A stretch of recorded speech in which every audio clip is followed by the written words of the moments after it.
U.S. agricultural products.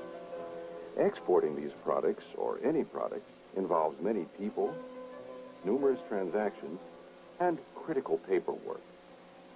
It's a business of detail, and attending to the details can make or break an export venture.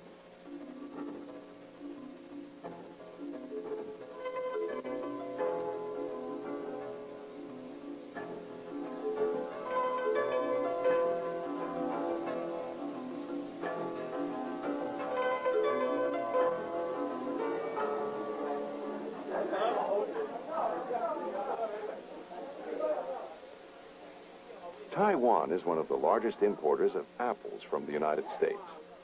Not long ago, these apples were growing on a farm in California. How did they get to Taiwan in a timely manner and in good condition? We'll find out as we follow a shipment of Fuji apples from a California farm to a market in Taiwan.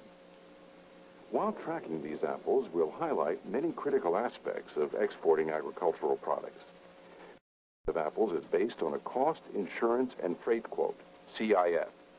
It's also based on using a confirmed irrevocable letter of credit and being transported in a refrigerated container, first by truck and then ocean carrier. Not every product is shipped under these terms and conditions, but no matter what the product, 4 critical elements dictate the details of each shipment. The product being shipped, the country's requirements, that includes the United States and the foreign country where the product is destined, the buyer's requirements, and the requirements of the seller or exporter. It's the exporter's responsibility to know the technical requirements for their product and to determine the appropriate terms and conditions for each shipment. In an effort to gain a better understanding of this complex process, we'll focus on 4 major players and their roles in exporting. Richard Estes, the exporter-seller and vice president of Suma Fruit International. Louis Solis, the freight forwarder from Circle International Incorporated. Patrick Brecht, director of special commodities and technical services with the carrier, American President Lines Limited. And Shosha Wang, the buyer or consignee, vice president of WLH Group USA Incorporated. Each will discuss his or her role as we follow the shipment from the orchard and packing house in California through inland and ocean transportation to clearance and distribution in Taiwan. Market research is the first step in exporting. It's important to identify where the markets exist for your product and understand the preferences of overseas consumers, such as taste, product variety, product appearance, and packaging. Once you've done some investigation, it's time to identify specific customers. Recognize that this process doesn't happen overnight. I would suggest if you're getting into the export business, get to know your market and then move slowly.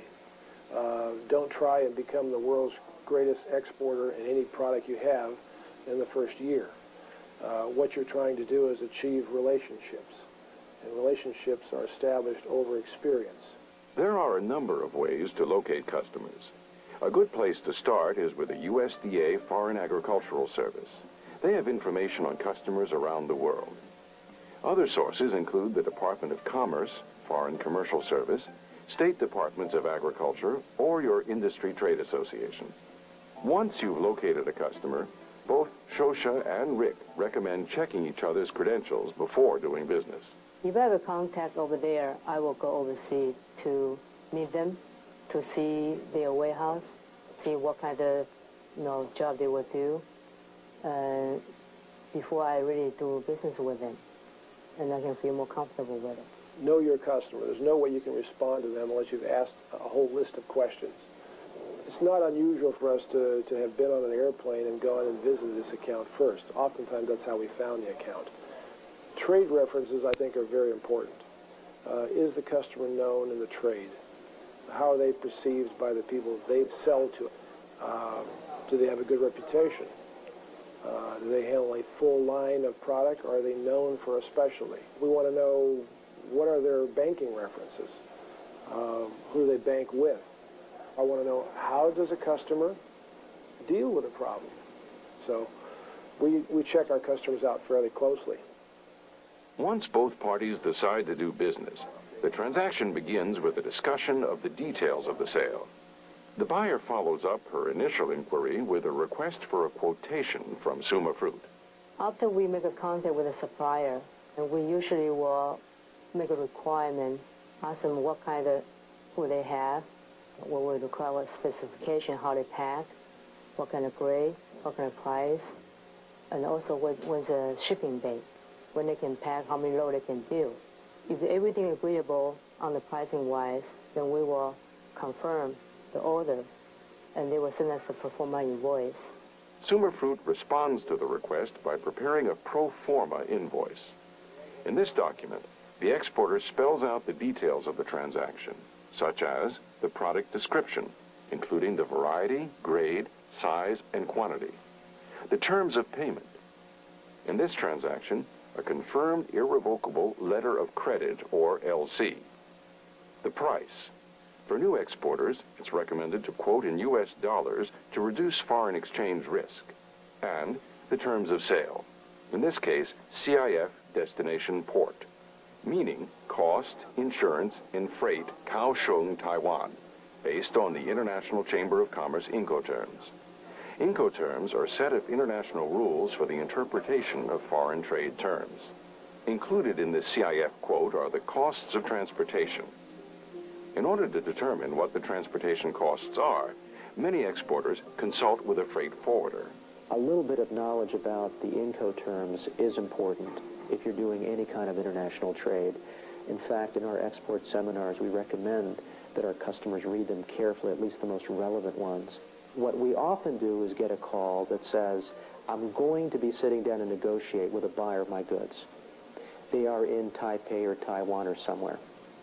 I am going to be sending this many crates or this many containers. Could you help me with the cost to move my product from Modesto, from Fresno to Taipei? Because I want to include this in my CIF quotation to the buyer. So we then break down very carefully the inland trucking cost, the actual carrier freight cost from, say, Oakland to Taipei, the handling cost, which is handling or documentation. And there generally would be a terminal handling charge to load the product onto the vessel. And then we're able to give a quote for the entire shipment to the shipper, which they then incorporate in their negotiations. Freight forwarders in the export business are very valuable. They do a lot of work, and they actually serve as your agent, so to speak, especially when you're new in the business. The most successful export programs really start long before we get the call that says, I need to ship this now. It starts at the planning phases of cost. For example, in that first organizing call, the shipper may ask, what's the best carriers to specify in my agreement? What are the best days of the week to ship? What route should we take? What is the economic order quantity to ship? So there's a lot of planning that goes on, really, initially. If the freight forwarder is used to exporting machine tools, chances are they won't know all the requirements of apples going to Taiwan. So do a little investigating and find out someone who knows your product and can specialize with you. Once you have established that you know what the requirements are for your shipment and that you can meet your obligations and that you understand to the best of your ability what the customers or the buyer's obligations are, make sure you agree on that and then go ahead. If you have any question, it's okay to feel stupid, okay? It's okay to feel that you don't have all the information. Ask the question.